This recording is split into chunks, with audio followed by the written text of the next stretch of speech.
Cette présentation est destinée aux étudiants en Master 1.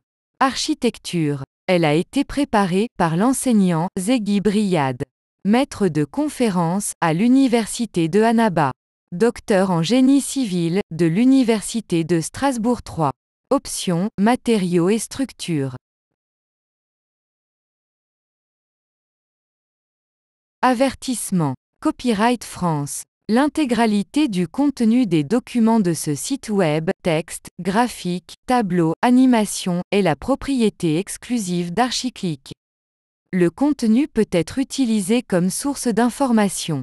Toute autre utilisation, y compris la reproduction, modification, distribution, republication, affichage ou représentation, est strictement interdite.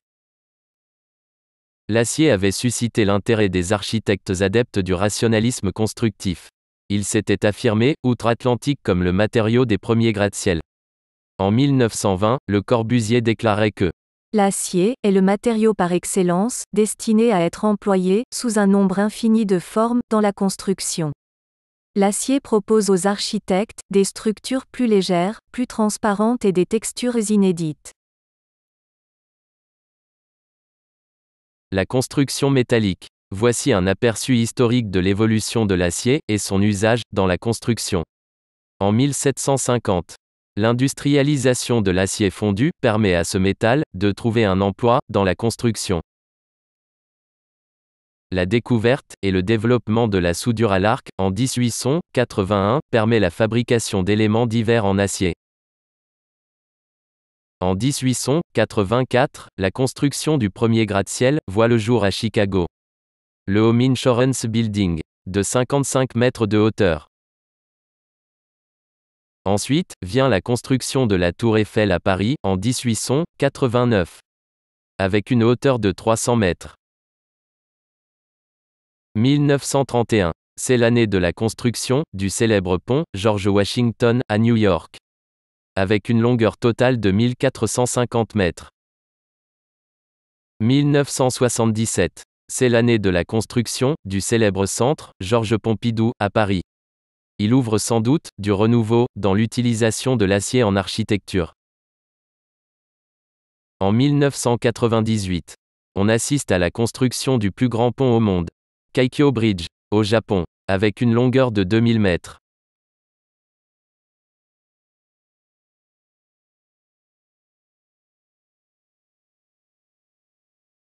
Avantages de construction métallique. L'acier est un matériau homogène et isotrope. Un matériau est dit isotrope si ses propriétés mécaniques sont identiques dans toutes les directions. L'acier est caractérisé par de bonnes résistances à la traction et à la compression. L'installation de chantiers en construction métallique est réduite. L'usage de l'eau est fortement réduite. On dit alors que les chantiers sont secs. La construction métallique est caractérisée par une rapidité de montage, car les éléments composant la structure sont totalement industrialisés. L'acier est un matériau caractérisé par un bon comportement vis-à-vis du séisme.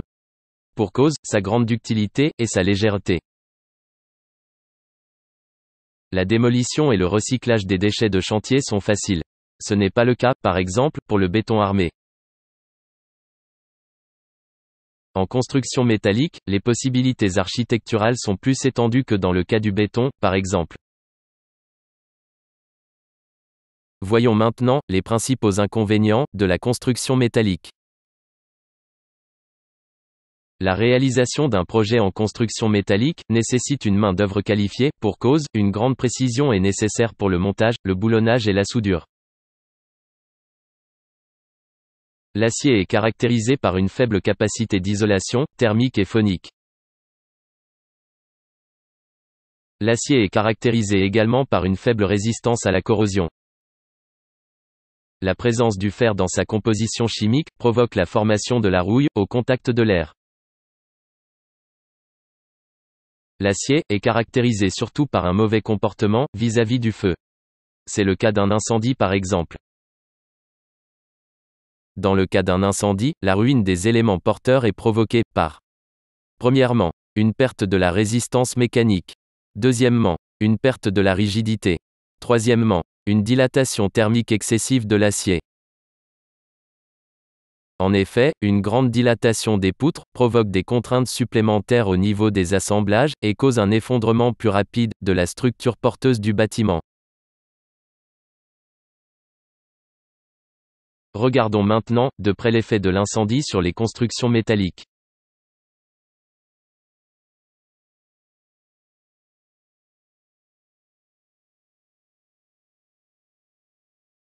La courbe montre l'évolution de la résistance de l'acier en fonction de l'augmentation de la température.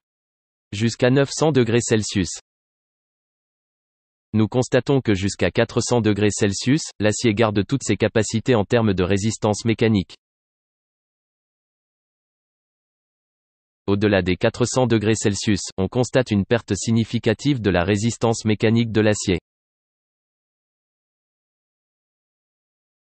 Par exemple, à 500 degrés Celsius, la perte est de l'ordre de 40% par rapport à la valeur initiale. À 700 degrés Celsius, la perte est de l'ordre de 75% par rapport à la valeur initiale. À 900 degrés Celsius, la perte est de l'ordre de 90% par rapport à la valeur initiale. C'est une perte totale de la résistance. On peut conclure que l'intervalle critique se situe entre 400 et 500 degrés Celsius. Regardons maintenant la sensibilité à l'augmentation de la température de quelques éléments de structure en acier.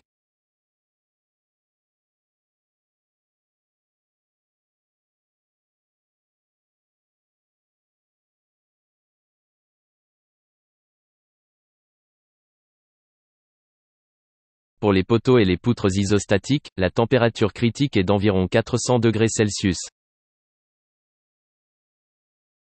Pour les poutres hyperstatiques, la température critique est d'environ 550 degrés Celsius. La continuité des poutres permet une redistribution des efforts. À titre indicatif, pour le calcul à l'incendie, l'ingénieur utilise une courbe d'incendie normalisée, ISO 834.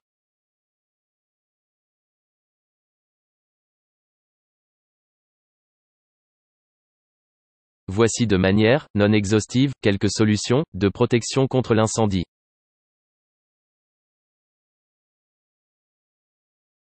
Premièrement, le compartimentage.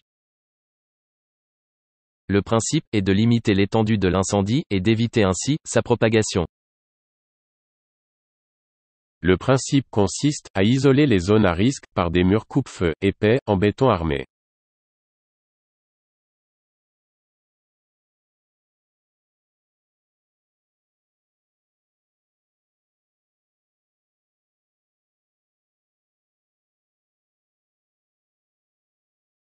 L'illustration montre la séparation de deux zones à risque dans un entrepôt par un mur double en béton armé.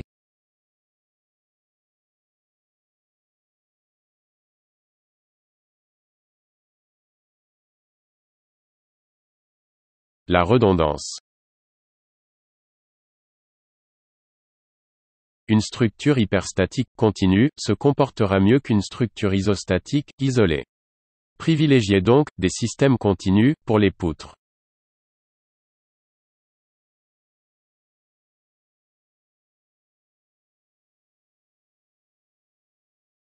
Protection directe sur l'acier, soit par des peintures intumescentes, un enrobage ou un encoffrement. Ces peintures ont la propriété, lorsqu'elles sont chauffées, entre 100 et 200 degrés Celsius, de gonfler et de se transformer en une mousse. Elles retardent ainsi l'échauffement de l'élément métallique.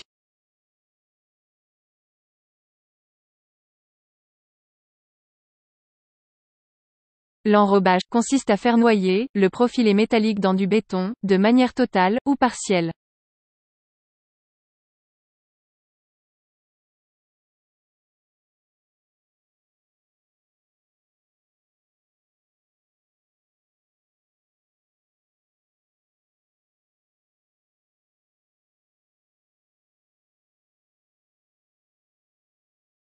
L'encoffrement utilise des produits en plaques à base de plâtre. Ils forment un caisson autour du profilé métallique.